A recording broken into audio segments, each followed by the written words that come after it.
మీ ద్వారా గౌరవ సభ్యులు శంకరన్న కొన్ని మళ్ళీ అనుబంధ క్వశ్చన్లు అడిగారు, కొన్ని కనెక్టివిటీ లేని కూడా అడగడం జరిగింది. వారు ఏవైతే అడిగారో ఏదైతే మాట్లాడారో అవన్నీ కూడా నగ్న సత్యాలు, యథార్థం.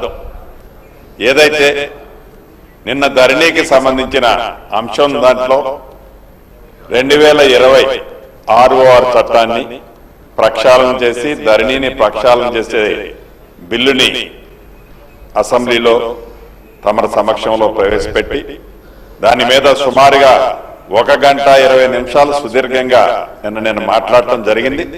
ఈరోజు గౌరవ సభ్యులు శంకరన్న మాట్లాడిన దాంట్లో దానికి సంబంధించిన కొన్ని అంశాలు మాట్లాడారు. తప్పకుండా టైం ఎక్కువ తీసుకోకుండా, ఎందుకంటే ఇది రెండో క్వశ్చనే, ఇంకా చాలా మంది సభ్యులు వెయిట్ చేస్తున్నారు కాబట్టి దీన్ని ప్రొలాంగ్ చేసే ఉద్దేశం లేదు. కాబట్టి శంకరన్న అడిగిన వాటిలో చాలా చాలా రీజనబుల్ గా చేయాల్సి ఉన్నది ప్రభుత్వ పక్షాన. ఏదైతే గత ప్రభుత్వం అని అనక తప్పటం లేదు కాబట్టి గత ప్రభుత్వం అని అంటున్నాను. ఈ చట్టము ఏదైతే బిల్లు పెట్టిన తర్వాత ఈ బిల్లు అప్రూవ్ అయిన తర్వాత తప్పకుండా నేను చెప్పేటప్పుడే చెప్పాను, నేను గాని గౌరవ ముఖ్యమంత్రి గారు గాని నా సహచర మంత్రులు గాని ఈ సభలో ఉండే సభ్యులందరూ ఈ రెవెన్యూ వ్యవస్థ ఏదైతే అస్తవ్యస్తంగా జరిగిందో గతంలో దాన్ని సరిదిద్దే దాంట్లో భాగంగా ఈ సభలో ఉన్న మన అందరి మీద బాధ్యత ఉంది.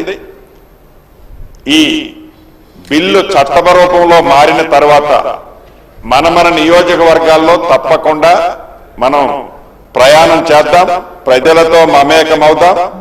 ప్రభుత్వం దగ్గరికి అంటే హైదరాబాద్కి వాళ్ళు వచ్చే పరిస్థితి రాదు. అదే రకంగా పవర్స్ అన్నిటిని కూడా డీసెంట్రలైజేషన్ చేయటం జరిగింది. ఓఆర్సీకి సంబంధించిన 2 అంశాలు శంకరన్న గాని కమలాకరన్న గాని అడిగారు. దానికి సంబంధించింది కూడా స్పెసిఫిక్ గా ఒకసారి పరిశీలిస్తాను. అయితే కమలాకరన్న అడిగిన దాంట్లో జెన్యూన్ ఉన్న కేసులు కొన్ని ఉన్నమాట వాస్తవం. అదే రకంగా నేను మంత్రి అయిన తర్వాత నా దృష్టికి వచ్చినాయి ఎప్పుడో ఓల్డ్ డేట్తో బోగస్ ఓఆర్సీలతో కొంతమంది కొన్ని ప్రాంతాల్లో నేను ఇప్పుడు అఫీషియల్ గా అనౌన్స్ చేయలేను, కానీ సందర్భం వచ్చినప్పుడు తప్పకుండా ఇదే సభలో మీ ముందు పెడతాను. ఆ కారణం చేత కొన్ని ప్రొహిబిటెడ్ లిస్ట్ లో ఉంటే ఉండొచ్చు.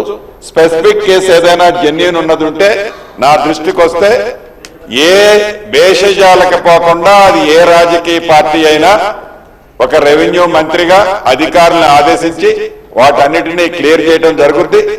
ఇక శంకరన్న చెప్పినట్లు సుమారు ఈ ప్రభుత్వం నిన్న చెప్పాను, మళ్ళీ అదే తిప్పి టైం ఎక్కువ కిల్ చేయడం ఇష్టం లేదు కాబట్టి మళ్ళీ కపుల్ ఆఫ్ అవర్స్ తర్వాత దాని మీద డిబేట్ ఉంది.